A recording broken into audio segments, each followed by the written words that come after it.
चटोरी देवरानी ने चुराया पड़ोसन का खाना। माँ जी, दादी जी, बाजार जा रही हूँ सब्जी लेने। बता दीजिए कि आज सब्जी में क्या क्या लेकर आऊँ। अच्छा सुनो, एक काम करना, आज बाजार से सरसों का साग ले लेना। पेट बहुत खराब है, साग खाऊंगी तो पेट में थोड़ी ठंडक मिलेगी। और मेरे लिए बहू तुम लौकी, सीताफल और टिंडे, कद्दू ले लेना। पेट में बहुत गैस बन रही है, ये ठंडी सब्जियां खाकर पाचन ठीक रहेगा। ठीक है मम्मी जी। अब पारुल बाजार जाती है और अपने परिवार की सेहत के अनुसार सब्जी खरीद रही होती है कि तभी पड़ोस की बसंती कहती है, अरे ये क्या पारुल, तुम जब भी बाजार आती हो तो बाजार में ये बोरिंग सब्जियां ही क्यों खरीदती हो? तुम्हारे घर में सब लोग लौकी, टिंडे, सरसों, पालक ही खाते हैं क्या? अरे कटहल, भिंडी, गोभी, मटर, अरबी, शलगम, इतनी सारी सब्जियां हैं जो बहुत चटपटी तरीके से बनाओ तो खाने का स्वाद बढ़ जाता है। अरे रुको रुको चाची, कंट्रोल करो। तुम ये क्या बोली जा रही हो? तुम्हारे मुंह से चटपटी सब्जियों के नाम सुनकर तो मेरे मुंह में भी पानी आ गया। लेकिन अफसोस कि मैं ये सारी सब्जियां नहीं खा सकती, क्योंकि मेरे ससुराल वालों को सिर्फ और सिर्फ पानी वाली उबली सब्जी खाना पसंद है, क्योंकि उनका डाइजेस्टिंग सिस्टम समय से पहले ही कमजोर हो गया है और अब तो मेरी भी आदत हो गई है यही सब खाने की। अच्छा, तो ये कारण है तुम्हारा साधारण सब्जियां खरीदने का। चलो ठीक है। अब सब्जी लेकर पारुल घर आती है और घर आने के बाद सीधा रसोई में जाती है। पारुल के रसोई में चूल्हा, क्रॉकरी सेट, फ्रिज और मसाले के डिब्बों की जगह पर सिर्फ हल्दी नमक के सिवा कुछ नहीं होता। अब पारुल फटाफट टिंडे, लौकी की सब्जी को पानी, नमक, हल्दी डालकर उबाल लेती है। वहीं साग को भी वो हल्का चॉप करके उसे हल्के मसाले के साथ उबाल लेती है और फिर वही उबला हुआ खाना वो डाइनिंग टेबल पर रखती है, जिसे ससुर, दादी, सास, जेठ खुशी से खा रहे होते हैं। लेकिन वहीं उसका देवर और नंद उबले खाने को देखकर मुंह सड़ा रहे होते हैं। अरे क्या बना देती हो भाभी आप, ये रोज रोज उबला खाना। अरे कभी तो हमारे घर में चटपटा खाना भी बना दिया करो। सच में भाभी, आपके हाथ का तो जायका ही खत्म होता जा रहा है, ये उबला खाना बना बना कर। ऐसा है, चुपचाप से बहू ने जो बनाया है वो खा लो, क्योंकि यह खाना बहू ने हमारी पसंद से बनाया है। हाँ, हमारी सेहत ठीक नहीं रहती, इसीलिए तुम्हारी भाभी ने ये खाना बनाया है। हाँ, सही कहा। और इस खाने में बुराई ही क्या है? इतना स्वादिष्ट तो बना है ये खाना, ऊपर से कम मसाला होने के कारण ये खाना जल्दी से पच भी जाता है। अब इसी तरह से कुछ हफ्ते गुजरते हैं और एक दिन कुसुम से मिलने के लिए पड़ोस की सावित्री और जानकी आती हैं। अरे तुम दोनों बड़े दिनों बाद, बहू जाओ इनके लिए जरा कुछ खाने का बना लो, बहुत दूर से आए हैं ये लोग। अब पारुल रसोई में जाती है और बाजार से लाई हुई तोरई को काटकर चने की दाल के साथ हल्दी नमक डालकर उबाल देती है और हल्का सा जीरे का तड़का लगा देती है। साथ में चावल और रोटी भी पारुल बना लेती है। अब उस खाने को पारुल डाइनिंग टेबल पर सर्व करती है, जिसे सावित्री और जानकी खाना शुरू करती हैं। लेकिन खाना खाते ही उनका मन भटकने लगता है। हाय तौबा, ये कैसा खाना बनाया कुसुम तेरी बहू ने? ऐसा खाना तो अस्पताल के मरीज भी नहीं खाते आज के समय में। है सच में ये खाना बहुत घटिया। इस खाने से तो अच्छा होता कि बहू तो मुझे सिर्फ एक गिलास पानी दे देती, क्योंकि इस खाने में भी सिर्फ पानी ही है। अरे घर में तेल मसाले नहीं थे क्या बहू? तभी पारुल घबरा कर कहती है, जी वो दरअसल घर में कोई भी ज्यादा तेज मसाला खाने में नहीं खाता है। हाँ, मेरी बहू ठीक कह रही है। मेरे घर में शुरू से ही ऐसा ही खाना बनता है, क्योंकि मेरी कुसुम और विनोद की तबीयत कुछ ठीक नहीं रहती है। अच्छा तो ये बात है। अच्छा ठीक है, माना आप लोगों की उम्र ज्यादा हो गई है, जिस वजह से घर का हर सदस्य उबला हुआ खाना खा रहा है। लेकिन क्या होगा जब आपके घर में दूसरी बहू ऐसी आ जाएगी जिसे चटपटा खाना खाना पसंद होगा? वो जीभ की चटोरी होगी, तब क्या करेंगे? कैसे मैनेज करेंगे आप लोग उसको? कोई बात नहीं सावित्री जी, अगर घर में मेरी चटोरी देवरानी आ भी जाएगी तो वो यहाँ पर कुछ नहीं खा पाएगी, क्योंकि मेरी रसोई में वही सामान रखा है जिस सामान से सिर्फ घर वालों के लिए खाना बनाया जा सकता है, अपने लिए नहीं। आखिर मैंने भी तो चटपटा खाना खाना इस घर में आकर छोड़ा है, तो मेरी देवरानी भी तो छोड़ेगी ना। सही बात है, जब बड़ी बहू ने त्याग किया है अपने स्वाद का, तो उसकी देवरानी को भी करना पड़ेगा। अब जहाँ घर के कुछ सदस्य उबला खाना आराम से खा रहे होते हैं, वहीं आरव और काजल को वो खाना बिल्कुल पसंद नहीं आता और उन्हें जब भी मौका मिलता है वो बाहर का चटपटा मोमोज, चाउमीन, तो कभी रेस्टोरेंट के अंदर जाकर दाल मखनी, शाही पनीर, चिकन बिरयानी जैसी चटपटी चीज खरीद कर खाने लगते हैं। अब जाकर जान में जान आई। काजल, ये खाना कितना स्वादिष्ट है ना? हाँ, खाना तो बहुत स्वादिष्ट है भैया, लेकिन इस खाने को खाने के बाद न जाने क्यों मेरे पेट में दर्द हो रहा है। लगता है सिंपल साधारण खाना खाते खाते मेरी पाचन क्रिया थोड़ी कमजोर हो गई है, जिस वजह से मैं बाहर का ये चटपटा खाना पचा ही नहीं पा रही हूँ। अब काजल घर आती है और घर आते ही काजल को उल्टियां होनी शुरू हो जाती हैं, जिसे देखकर पारुल। तुम दोनों ने फिर से कुछ बाहर का चटपटा खाना खाया है ना? सच सच बताओ। अरे नहीं, कुछ नहीं खाया है मैंने भाभी, ये तो बस नॉर्मल एसिडिटी है। अच्छा ठीक है, फिर रुको, मैं तुम्हारे लिए देसी मूली का सूप बनाकर लेकर आती हूँ। उससे पेट में बनी सारी गैस खत्म हो जाएगी। अरे नहीं नहीं, रुकिए, मैं आपका वो जहरीला मूली का सूप नहीं पी सकती। मैं इतना स्वादिष्ट खाना खाकर आई हूँ, बाहर से सारा टेस्ट खराब हो जाएगा। अच्छा, तो तुम बाहर का ही चटपटा खाना खाकर आई हो ना? चलो कोई बात नहीं, मैं तुम्हें हींग भून कर देती हूँ, उसे चबा लो, उल्टियां बंद हो जाएंगी। अब पारुल तवे पर हल्का सा हींग भूनकर अपनी नंद को देती है, जिसके बाद उसकी उल्टियां शांत हो जाती हैं। अब इसी तरह कुछ हफ्ते गुजरते हैं और अचानक से सुधा और कुसुम की तबीयत खराब हो जाती है। पारुल फटाफट डॉक्टर को बुलाती है। अच्छा, तो पारुल जी, आप मुझे बता सकते हैं कि ये दोनों डाइट में क्या ले रही हैं? जी बस उबला हुआ खाना ही। हाँ डॉक्टर साहब, मैं और मेरी सास तो उबला खाना ही खाती हैं, लेकिन फिर भी हमें उल्टियां आ रही हैं। देखिए, खाने में कोई दिक्कत नहीं है, दिक्कत आपके डाइजेस्टिव सिस्टम में है, जो ठीक से काम नहीं कर रहा है। कोशिश करिए कि आप थोड़ा और ज्यादा उबला और सादा खाना ही खाइए। बाकी मैंने दवाई दे दी है, आप अपना ध्यान रखिए। अब इस दिन के बाद से पारुल और ज्यादा उबला खाना बनाने लगती है और फिर खाने के साथ साथ घर में झाड़ू लगाना, बर्तन धोना, कपड़े धोकर छत पर सुखाना, घर की साफ सफाई के साथ साथ शाम को बाजार जाकर सब्जी लाना, फिर पेशेंट जैसी सास, दादी सास, ससुर को देखभाल करना पारुल के लिए बहुत भारी काम होता जा रहा था। ये देखकर कुसुम कहती है, बहुत हो गया बहू, अब मैं सोच रही हूँ तेरी देवरानी ले आऊं। तू मेरी सेवा पानी करियो और तेरी देवरानी घर का खाना पीना करेगी। आप ठीक कह रही हैं माँ जी, मैं अकेले आप लोगों की सेहत और घर संभालते संभालते थक गई हूँ। अब सबकी रजामंदी होते ही कुसुम घर में पंडित बुलाती है। पंडित खूबसूरत लड़की का रिश्ता दिखाते हुए, पंडित जी, लड़की तो आपने बहुत सुंदर दिखाई है, हमें तो लड़की पसंद है। आप बस लड़की वालों को कह दीजिएगा कि हम उन्हें देखने 2-4 दिन बाद आएंगे, क्योंकि अभी मेरी सेहत कुछ ठीक नहीं है। अरे ठीक है, मैं उन्हें बता दूंगा, आप चिंता मत कीजिए। अब पंडित रास्ते में ही लड़की वाले को फोन कर देता है। अब लड़की की माँ अपनी बेटी के कमरे में आकर, हे भगवान, कैसे ठोस रही है चिकन बिरयानी, मलाई चाप, तंदूरी नान। अरे बस बस, अपनी चटोरी जुबान पर थोड़ा लगाम लगा। बाहर का चटपटा खाना खाकर शक्ल की बैंड बजा रखी है। बाहर का खाना खाने से चेहरा खराब होता है। और आज तो मुझे लड़के वालों के यहाँ से फोन आया था, कुछ दिनों बाद तुझे देखने आ रहे हैं। अरे लड़के वाले मुझे देखने आ रहे हैं तो क्या हो गया, मैं भी रेडी हूँ। और हाँ, आपको पता है ना कि मुझे चटपटा खाना बहुत पसंद है। अब इसी तरह शाम को तनीषा अपनी सहेलियों के साथ ठेले पर चाउमीन मोमोज खाने आती है और चटोरी तनीषा मोमोज खाते खाते 2-4 मोमोज अपने पर्स में गिराने लगती है, जिसे ठेले वाला देख लेता है। अरे आप तो चटोरी के साथ साथ चोरनी भी निकली। अरे आपकी जुबान कितनी चटोरी है, उतने ही चोर भी हैं। अरे यार, कैसे आप मेरे ठेले से मोमोज चुरा रही हैं? नहीं नहीं, मैं बस चटोरी हूँ, चोरनी नहीं। आप तो मुझे गलत समझ रहे हैं। अच्छा ये लीजिए अपनी पेमेंट, मुझे जितना खाना था मैंने खा लिया। गाइस चलें? अब साइड में आकर तनीषा की सहेलियां, तनीषा सच सच बताओ, तुमने वो मोमोज चुराए थे ना? अरे तुम तो सच में चटोरी के साथ साथ चोरनी भी होती जा रही हो। सुनने में आए तुम्हारा रिश्ता लग गया, ससुराल में जाकर भी यही सब करोगी? तुम पागल हो क्या? मैंने कहा ना कि मैंने कोई चोरी नहीं की है, मैं बस चटोरी हूँ। कितनी बार समझाऊं? अब इसी तरह कुछ हफ्ते गुजरते हैं और फिर तनीषा को देखने के लिए लड़के वाले आते हैं। लड़के वाले आकर सोफे पर बैठते हैं। वहीं मनोरमा लड़के वालों के सामने दही भल्ले, पापड़ी चाट, समोसा, चटपटी नमकीन, आलू की टिक्की जैसे अनेक चटपटे नाश्ते को सर्व करती है। अब लड़के वाले तनीषा को देख रहे होते हैं और तनीषा की नजर चटपटे खानों पर होती है। हे भगवान, कोई भी ऐसा एक एंगल नहीं मिल रहा है जिससे मैं ये चटपटी स्नैक्स खा सकूं। अब तनीषा जानबूझकर टेबल पर रखे फोन को उठाने के लिए झुकती है और फिर फोन के साथ साथ समोसा भी जमीन पर गिरा देती है।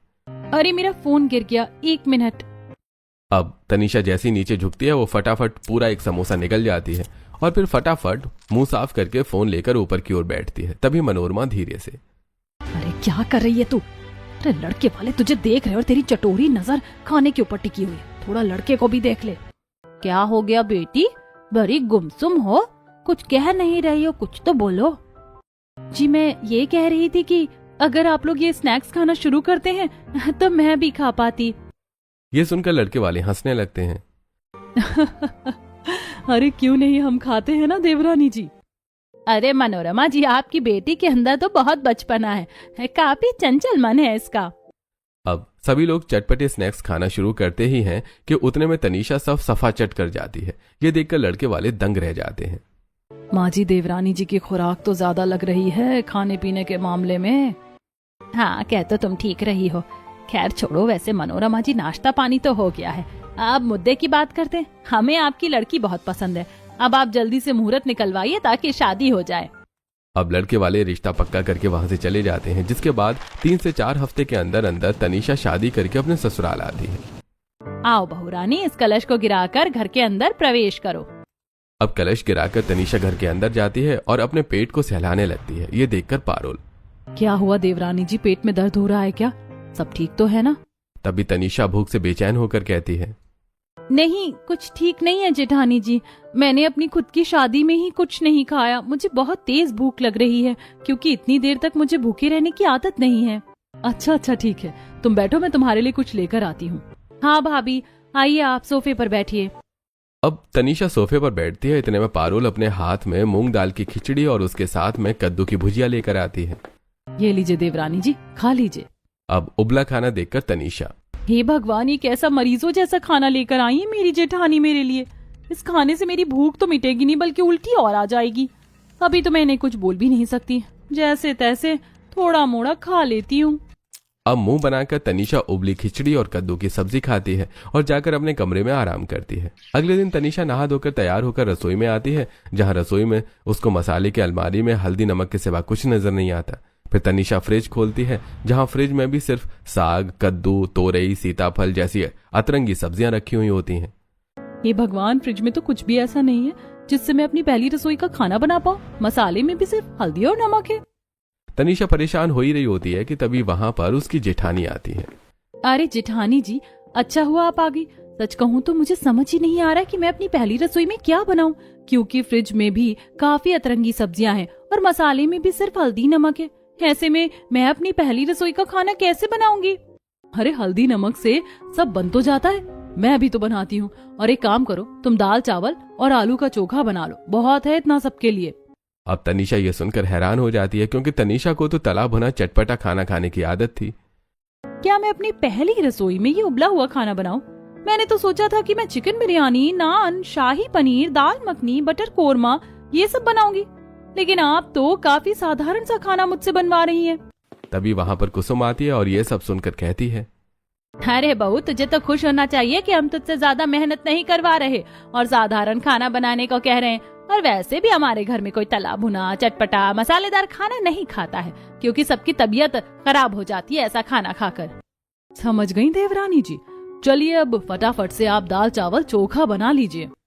अब तनीषा मुंह बनाकर दाल चावल चोखा बनाती है और फिर उसे डाइनिंग टेबल पर रखती है। अब घर के सदस्य बड़े शौक से उस खाने को खा रहे होते हैं। वहीं तनीषा जैसे ही खाना खाती है उसका मन भटकने लगता है।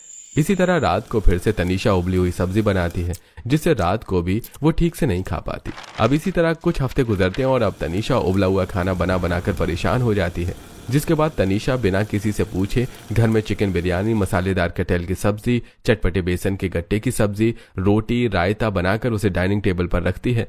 ये देखकर कुसुम गुस्से में आग बबूला होते हुए खाने की थाली उठाकर जमीन पर पटक देती है। ये सब तला भुना, चटपटा, मसालेदार, मिर्ची वाला खाना किसने बनाया है? कौन है जो हमें मारना चाहता है? माँ जी, देवरानी जी के आने के बाद से खाना तो सिर्फ देवरानी जी ही बना रही हैं। अब खाने की थाली जमीन पर बिखरा देखकर तनीषा के पसीने छूट जाते हैं और वो घबराते हुए कहती है, माँ जी, ये चटपटा, मसालेदार, मिर्ची वाला खाना मैंने ही बनाया है। दरअसल मैं थोड़ी चटोरी किस्म की लड़की हूँ और मुझे चटपटा खाना पसंद है, लेकिन काफी हफ्ते गुजर गए थे और मैं उबला खाना ही खा रही थी, इसीलिए मैंने सोचा आज कुछ चटपटा बना लूं, लेकिन मुझे नहीं पता था कि आप लोगों को इतना बुरा लग जाएगा। बात ऐसी है बहू, हम लोगों की पाचन शक्ति कमजोर हो गई है और अगर हमने ये सब खाया तो हमारी तबीयत और खराब हो जाएगी। आइंदा इस घर में ये सब बनाने की कोशिश मत करना। समझ में आया छोटी बहू, तुम्हारे ससुर जी क्या कह रहे हैं? जी माँ जी, मैं समझ गई। अब इसी तरह कुछ हफ्ते गुजरते हैं और एक दिन तनीषा अपने कमरे में रात को सो रही होती है कि तभी उसे अचानक से गरम गरम पराठों की खुशबू आती है। हे भगवान, ये खुशबू तो सामने से आ रही है। इतने दिन हो गए मैंने कुछ भी चटपटा नहीं खाया, लेकिन ये खुशबू सूंघकर मेरी चटोरी जुबान खुद पर कंट्रोल नहीं कर पा रही है। अब तनीषा दबे पांव कमरे से बाहर निकलती है और फिर घर के बाहर आती है। तनीषा खुशबू सूंघते सूंघते पड़ोस की गायत्री के घर के सामने आती है। खुशबू तो यहीं से आ रही है, लेकिन अंदर रसोई में जाऊं कैसे? एक काम करती हूँ, इस पानी के कनेक्शन वाले पाइप पर चढ़कर खिड़की से रसोई के अंदर घुस जाती हूँ। अब तनीषा घर के बाहर लगे पाइप के खांचों में पैर अड़ा अड़ा कर गायत्री की खिड़की तक आती है और फिर खिड़की से रसोई के अंदर कूदती है। शुक्र है बड़ी मुश्किलों के साथ ही सही, लेकिन मैं पड़ोसन की रसोई में तो आ गई। अब मैं ये चटपटे पराठे और पुदीने की चटनी चुरा के खा लेती हूँ। अब फटाफट तनीषा चटपटे पनीर के पराठे और चटनी खाकर वहां से वापस अपने घर में आकर सो जाती है। वहीं अगले दिन गायत्री रसोई में झूठी प्लेट पर चटनी के निशान देखकर, बहू, ये आधी रात को खाना किसने खाया? पता नहीं मम्मी जी, मुझे भी कुछ समझ नहीं आ रहा है। गायत्री घर वालों से पूछती है, लेकिन उसे सबके मुंह से ना का जवाब ही मिलता है। वहीं तनीषा रसोई में अपने घर वालों के लिए मसूर दाल की खिचड़ी बना रही होती है कि तभी उसे खिड़की से कुछ सुनाई देता है। तुम्हारे लंच बॉक्स में चटपटी सैंडविच है, तुम्हें इसे पूरा फिनिश करना है। चलो अब जाओ स्कूल। अब रितु के घर में घुसते ही वहां पर तनीषा आती है। बाबू मेरे पास आओ, मैं तुम्हें फोन में गेम खेलने को दूंगी। सच्ची? ठीक है। अब राजू गेम खेलने लगता है और तनीषा फटाफट उसके बैग से चटपटी सैंडविच चुराकर खा जाती है और अपने हाथ में लाई सेब को वो राजू के टिफिन में रख देती है। चलो अब स्कूल जाओ, बहुत लेट हो गया है। अब दोपहर को राजू स्कूल से घर आता है, तभी रितु राजू का टिफिन खोलती है। अरे राजू, मैंने सैंडविच दिया था पर ये एप्पल के टुकड़े इसमें क्यों गिरे हैं? अगर मैंने मम्मी को बताया कि तनीषा आंटी ने मुझे गेम खिलाया था और उन्होंने मेरे सैंडविच चुरा कर खाया, तो मम्मी मुझे डांटेंगी। अरे मम्मी, सैंडविच मैंने ही खाया था, ये एप्पल तो फ्रेंड ने डाला था। इसी तरह एक दिन पड़ोस की सुषमा के घर में कुछ मेहमान आते हैं, जिसे तनीषा देख लेती है। अरे सुषमा जी के यहाँ तो मेहमान आए हैं। आज तो उनके घर में बहुत सारे चटपटे स्नैक्स आए होंगे और पकवान भी घर में बने होंगे। एक काम करती हूँ, कुछ मांगने के बहाने उनके घर चली जाती हूँ और फिर चुपके से चुराकर चटपटे पकवान खा लूंगी। अब कटोरी लेकर तनीषा सुषमा के घर आती है। अरे तनीषा, तुम क्या हुआ, कुछ काम था? हाँ, वो थोड़ी सी चीनी चाहिए थी, तुम दे दोगी? अच्छा, मैं लाती हूँ। अब पीछे पीछे सुषमा के तनीषा भी रसोई की तरफ जाने लगती है। अरे तुम यहाँ तक? अच्छा रुको। अब सुषमा कैबिनेट खोलकर चीनी का डिब्बा उतार रही थी, तभी तनीषा की नजर रसोई में पड़े पकवान के ऊपर जाती है, जहाँ ढेर सारी पकौड़ियाँ और चटपटे शाही पनीर, दाल मखनी, नान ये सब रखा हुआ होता है। सुषमा जी, एक काम करना, चीनी के साथ में थोड़ी सी चाय पत्ती भी दे देना और दूध भी। दूध? अच्छा, वो तो बाहर रखा है, रुको मैं लाती हूँ। अब सुषमा बाहर जाती है, इतने में तनीषा फटाफट नान उठाकर शाही पनीर के साथ प्लेट में लेकर खाने लगती है और फटाफट प्लेट धोकर रख देती है और फिर अपने आंचल में ढेर सारी पकौड़ियां बांध लेती है। ये ले तनीषा, दूध, चीनी और चाय पत्ती। Thank you so much. अब तनीषा सुषमा के घर से बाहर निकलती है। अरे अचानक से ये पकौड़े इतने कम क्यों हो गए? नान भी कम लग रहे हैं, कुछ समझ नहीं आ रहा। वहीं तनीषा अपने घर आकर सोफे पर बैठकर अपने आंचल से चटपटे पकौड़े निकालकर खाने लगती है कि तभी वहां पर पारुल आती है। अरे देवरानी जी, आपके आंचल से तेल क्यों टपक रहा है? तभी तनीषा घबराकर, अरे जेठानी जी, वो मैंने अभी अपने बालों में एक नया सीरम लगाया था और शायद मैंने वही हाथ अपने आंचल से पोंछ लिया। अब इसी तरह अगले दिन, छोटी बहू, चलो मंदिर होकर आते हैं, जब से आई हो घर पर ही हो। अब कुसुम अपनी बड़ी बहू और छोटी बहू को लेकर मंदिर आती है, जहां माता रानी के सामने साबूदाने की खीर, ड्राई फ्रूट्स और तरह तरह के भोग रखे हुए होते हैं, जिस पर तनीषा की नजर टिकी होती है। अरे बहू, क्या सोच रही हो? पूजा पाठ पर ध्यान दो। अब सभी लोग पूजा कर रहे होते हैं कि तभी मंदिर की लाइट चली जाती है। हे भगवान, तूने तो सोने पर सुहागा कर दिया। अब तो मैं ये टेस्टी साबूदाने की खीर, मोतीचूर के लड्डू और काजू कतली खा कर रहूंगी। अब चटोरी तनीषा अंधेरे में फटाफट भगवान के आगे चढ़े मोतीचूर के लड्डू, काजू कतली, साबूदाने की खीर को चुराकर खा जाती है और अपना मुंह आंचल से साफ कर लेती है। कुछ देर बाद जब मंदिर में लाइट आती है तब, अरे भगवान पर चढ़ा प्रसाद गायब कैसे हो गया? किसने चुराया ये प्रसाद? अब तनीषा घबराकर झूठ बोलती है। अरे पंडित जी, प्रसाद कौन चुराएगा? मुझे तो यहाँ आसपास बंदर बहुत नजर आ रहे हैं, लगता है वही लेकर गए हैं भगवान का भोग। अब तनीषा अपने परिवार वालों के साथ घर आ जाती है, तभी पारुल की नजर तनीषा के साड़ी के आंचल पर पड़ती है, जिसमें साबूदाना की खीर लगी होती है। एक मिनट देवरानी जी, जरा इधर तो आइए। ये क्या है? ये आपके आंचल में साबूदाने की खीर कैसे लगी हुई है? कहीं वो खीर आपने तो नहीं चुराई? अरे नहीं जेठानी जी, भला भगवान के मंदिर में मैं चोरी करूंगी? हाँ बड़ी बहू, तू पागल है, कैसी बात करती है? अब इस बार भी तनीषा चोरी करके बच जाती है। इसी तरह कुछ हफ्ते गुजरते हैं और अब कुसुम के घर में एक इनविटेशन कार्ड आता है जिसमें सभी लोग तैयार होकर पार्टी में पहुंचते हैं। अब जहां सभी लोग पार्टी का खाना खा रहे होते हैं वहीं कुसुम की छोटी बहू खाने को अपने पर्स में भर रही होती है। अरे मैडम ये क्या, आप तो यहाँ से खाना चुराने की कोशिश कर रही हैं।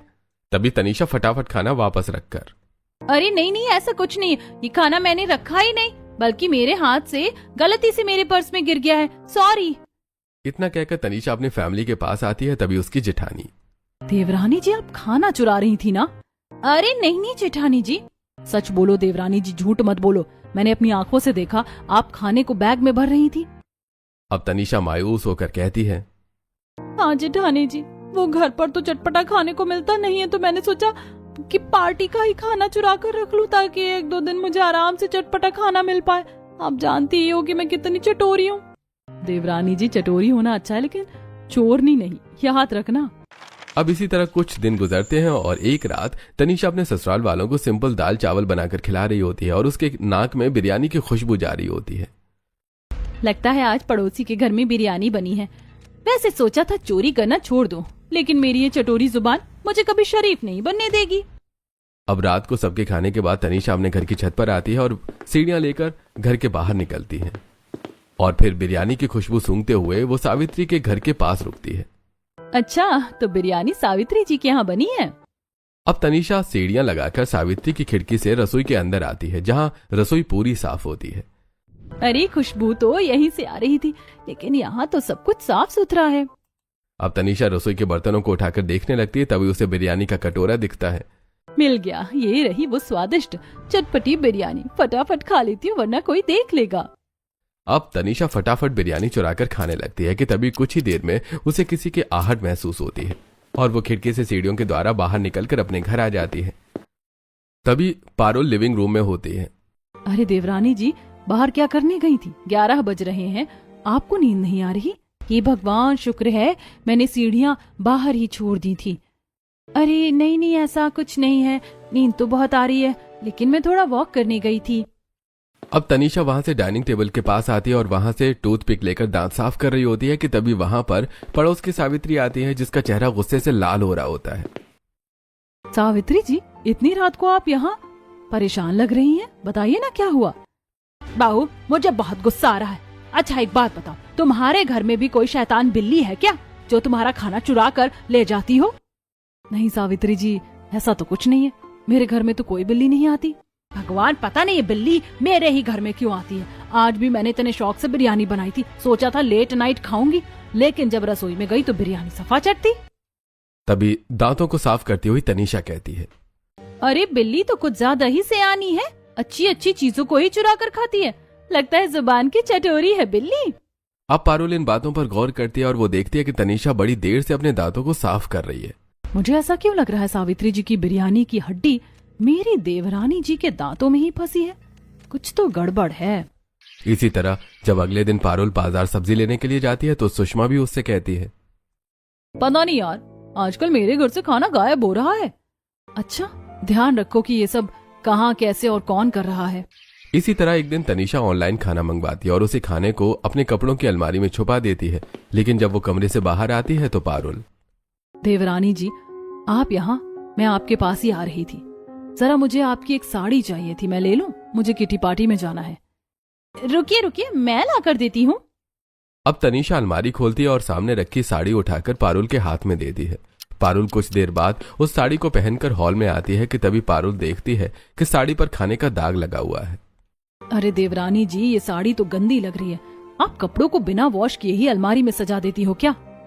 और ये तो खाने का दाग है, ऐसा लग रहा है जैसे अभी अभी इस पर कुछ गिरा हो। तभी तनीषा घबराते हुए, अच्छा अच्छा, सॉरी सॉरी जेठानी जी, मुझसे ही गलती हो गई। मैंने आपको गलती से वो साड़ी दे दी जिससे मैंने सुबह सुबह ही उतारा था। दरअसल सुबह सुबह मुझसे ही साड़ी पर दाल गिर गई थी। रुकिए, मैं दूसरी साड़ी देती हूँ। अब तनीषा अलमारी से दूसरी साड़ी निकालकर अपनी जेठानी को देती है, लेकिन पारुल को अब ये सब कुछ खटकने लगा था। तभी एक दिन पड़ोस की जानकी अपने घर में सत्यनारायण भगवान की कथा करवाती है और उस कथा में वो कुसुम के पूरे परिवार को भी बुलाती है।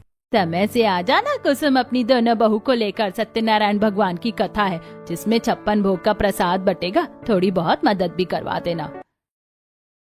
हाँ, मेरी दोनों बहू मदद करवा देंगी, तुम चिंता मत करो। अब अगले दिन कुसुम अपनी दोनों ही बहू को लेकर जानकी के घर पहुंचती है। अरे तुम आ गई, बहुत देर लग गई। अब तो भगवान का प्रसाद भी बन गया, थोड़ा मोड़ा प्रसाद रह गया है तो वो कुछ औरतें हैं जो बना रही हैं। तुम आओ कथा में बैठो। अब पारुल तनीषा अपनी सास के साथ कथा में बैठती है, जहां औरतें ढोल बजाकर नारायण भगवान के भजन गा रही होती हैं। अब जहां सब कीर्तन में मगन होते हैं, वहीं तनीषा के नाक में जोरदार 56 भोग की खुशबू जारी होती है। ही भगवान, कितनी स्वादिष्ट खुशबू आ रही है 56 भोग की। न जाने क्या क्या बनाया होगा जानकी जी ने 56 भोग में, जाकर देखती हूँ। माँ जी, मैं अभी आई, आप बैठिए। अरे देवरानी जी, कहाँ जा रही हो? कथा में ऐसे बीच में से उठकर कहीं नहीं जाते। जाना पड़ेगा देवरानी जी, मुझे टॉयलेट जाना है। ठीक है, जा जल्दी आ जाना। अब तनीषा झूठ बोलकर वहां से उठती है और खुशबू सूंघते सूंघते भंडार घर में आती है, जहां कई तरह के लड्डू, बताशे, पूरी, सब्जी, जलेबी, रसमलाई, घेवर, बर्फी जैसे अनेक भोग रखे हुए होते हैं। ये भगवान 56 भोग, यहाँ तो बहुत सारी चीज बनी है। एक काम करती हूँ, थोड़ा बहुत भोग छुपा कर रख लेती हूँ, वैसे भी अभी कोई है नहीं यहाँ। अब तनीषा 56 भोग में से अपनी पसंद की सभी चीजें चुरा कर आंचल में बांधती है और फिर एक लड्डू उठाकर वो चोरी से खाने जा रही होती है कि तभी वहां पर जानकी आ जाती है। अरे ये क्या कर रही हो तुम? 56 भोग चुरा कर खा रही हो? पागल हो गई हो क्या? तभी वहां पर कुसुम और पारुल और साथ ही कुछ अन्य लोग भी आते हैं। अरे कुसुम, तेरी बहू 56 भोग चुरा कर खा रही है, मैंने अपनी आंखों से देखा इसे। बहू तुम पागल हो गई हो? तुम भगवान का प्रसाद चुराने यहाँ आई थी, तुम्हें तो वॉशरूम जाना था ना। बोलिए देवरानी जी। नहीं, आप लोग मुझे गलत समझ रहे हैं। मैंने कोई चोरी नहीं की, बल्कि मैं तो यहाँ पर इसलिए रुकी क्योंकि मैंने देखा यहाँ पर कोई नहीं है और प्रसाद के आसपास मक्खियाँ और चूहे भटक रहे थे, इसीलिए मैं यहाँ रुक गई, और कोई बात नहीं है। देखा जानकी, तू फालतू में ही मेरी बहू को चोर बना रही थी। चल बहू, कथा में बैठ जा। अब सभी लोग आकर कथा में बैठते हैं और भक्ति में लीन हो जाते हैं। तभी तनीषा इसका फायदा उठाकर दोबारा कथा से उठकर घर की सीढ़ियों के पास आती है और सीढ़ी पर बैठकर अपना आंचल खोलती है और 56 भोग खाने लगती है। आज तो मैं फंसी जाती, लेकिन शुक्र है भगवान ने बचा लिया। तनीषा इतना बोलकर प्रसाद खाने लगती है कि तभी वहां पर सुषमा आती है और वो तनीषा को प्रसाद खाता हुआ देख लेती है। अरे तनीषा, ये क्या कर रही हो तुम? ये तो प्रसाद है ना, तुम प्रसाद खा रही हो। जानकी जी, पारुल, सब कहाँ हो? जल्दी यहाँ आओ। अब सभी लोग सीढ़ियों के पास आते हैं। पारुल, ये देख, तेरी देवरानी 56 भोग चुरा कर यहाँ सीढ़ियों पर खा रही है।